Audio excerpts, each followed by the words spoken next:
Session 477. Deleted. Good evening. Now, since you have already been through one monologue this evening, I will not keep you overload with mine. Ralph said, I feel all right. Seth said, I have some suggestions, however. First of all, the prayer in quotes that I gave for Robert is tailored to his own needs, and will therefore be quite effective. I suggest that he use this during your prayer periods. In the morning, it would be good for him to say this aloud, or even sing it in an exuberant manner. Care then should be taken to concentrate on the daily matters at hand, his writing, and to avoid conscious concentration upon the state of his health or the progress of healing. Any positive improvements that you notice, Joseph, or any positive statements concerning his appearance or performance, should be stated. If possible, spontaneously when you note them. This will avoid any overemphasis such as might occur if only negative situations were mentioned. Do you follow me here? Rob said, yes. Seth said, now, as to your noise episode, here are some suggestions for future use in any episode where irritation is involved. Followed, these suggestions will help you answer the demands put upon you when you feel the need for certain responses. When you are annoyed, if possible, state your annoyance to the person involved reasonably, but at the time of the annoyance. When you do not respond in this manner, the annoyance builds up, and you are then tempted to respond to one incident as if many were involved, because the others were not responded to adequately at the time. In the particular case, for example, you should have called your neighbor while you were being annoyed. That would be a healthy and reasonable response. Had this happened in each such case, the annoyance would not have continued. Even if it had, you would then be justified in taking more firm steps. On your part also, then, there was a reluctance to react to annoyance in a normal, natural manner, and this is why the situation built up. By not reacting, you gave your neighbor the license to further activity. By reacting normally, you would indeed teach her respect for the regards of others, and she would have felt your reaction quite justified. Your irritation would have been understandable and in proper proportion to the annoyance. When you do not behave in such a manner, bitterness piles up, and generally speaking, you are not helping the other person involved. You may end up doing them harm through repressed reactions that suddenly explode. When reactions seem emotionally out of proportion to one event, then it is usually because of inadequate reactions to the same kind of event in the past. I am speaking now of reasonable reactions. I am not speaking of flying off the handle, say, at each small upset. Violence, for example, is the result of such repression. Give us a moment. For you again now, the word should be abundance. I would like you when you have time to meditate on the various kinds of abundance that you do presently enjoy. In terms of air, water, how freely these are available to you, sunlight, even the abundance, for example, of emotional energy present in your friend who just left here, for he makes it available to you also, and gives of it freely. Think of abundance in terms of ideas also, in terms of color. I want you to feel easy with the world. And whenever you feel a sense of limitation of any kind, then try to get the feeling of abundance instead.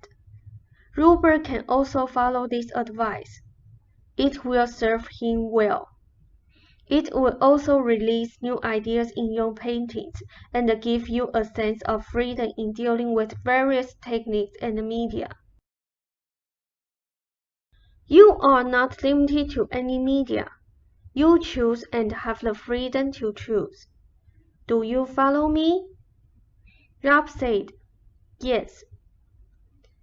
Seth said, you understand the abundance of energy possessed by your young neighbor. You simply do not want it expended at your expense. She does not know where to draw the line for her own good.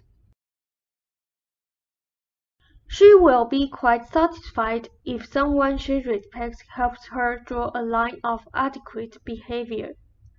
She expected this from both of you for some time. When you did not firmly or adequately express your displeasure, then she wavered. She was not pleased with her own behavior, yet needed support that your reprimand would have provided and can still provide. Now, you may take a break. End the session. Rob said, we'll take the break. Seth said, or ask me questions. We will take our break then.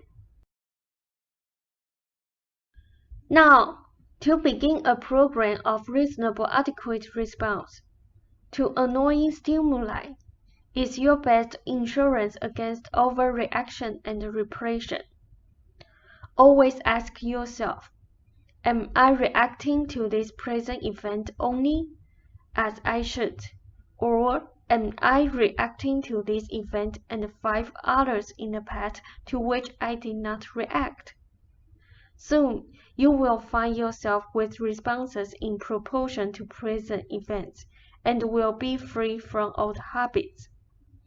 Now, these are hardly your habits alone. I am using the present case, but it has general implications. Your nervous system is prepared to act when you are annoyed. Left alone and operating naturally, you can trust its spontaneous response. It will be in proportion. It is only when you overload the nervous system by such repressed action that it then begins a cycle of overreaction to what seems to be one event. For a while then, you must closely watch your reactions by making sure that you are only reacting to a present episode. Soon, automatically, the system becomes adjusted to normal action, and the process becomes automatic again. It is also important to react when you feel an annoyance, rather than postpone action, whenever this is possible. Your system is cleared. When you are beginning to learn, you may find yourself overreacting initially, simply because of the accumulated, unrecognized charge of past repression. This applies to you then in your way, as well as to Rupert in his way. It also applies to all of your reactions. It is the spontaneous nature of emotional creatures, and it frees the self and opens the channels of creativity. When you are pleased, or joyful, or have a pleasant comment, then these should also be expressed at the time, and in the fullness of those emotions. For such expression satisfies and pleases your own system, and also pleases others.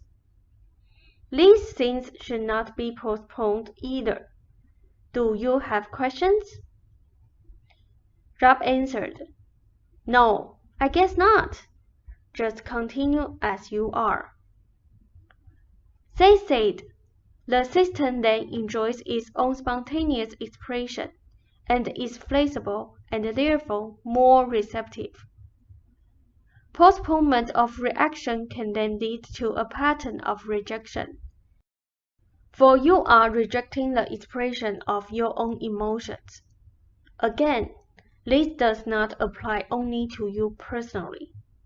The suggestions I have given you here can be of great practical use to you personally. If you do not have questions, then I will end the session. I am trying to get you both straightened out, but this material, directed to you, can still be of great general use. Robert can interpret it for the help of others. My fondest wishes to you both, and a hearty good evening. Rob said, Good evening, Seth. Seth said, I would stay longer, but out of the goodness of my heart. Rob said, You can stay longer. Seth said, I give you rest. I can stay longer. You fought a battle with yourself, however, over the noise issue. And this more than the lack of sleep leaves you in need, now, of that refreshment that sleep can bring. Rob said, All right then. Seth said, One note. It is extremely important that your dissatisfaction be expressed to your neighbor, and by you. Robert may join in, but it is important that you personally express this irritation, and feel its release for yourself in so doing. Whenever possible, such reactions should always be expressed directly by person involved to the person who causes the irritation, regardless of whatever steps may be taken. The self feels cheated otherwise to some extent. Also with such expression, there is a direct involvement with the offender, and such involvement can lead to greater understanding on both parts that otherwise might not result. The interaction is important to both parties. Do you follow me? Rob said, Yes. Seth said, Your neighbor has no real conscious knowledge of the nature of your emotional reaction. You're projecting negative attitudes upon her because you had not reacted adequately in the past. She would feel hit by a sledgehammer if you followed through on your plan. She is looking for direction. Now, sweet dreams. Rob said, The same to you.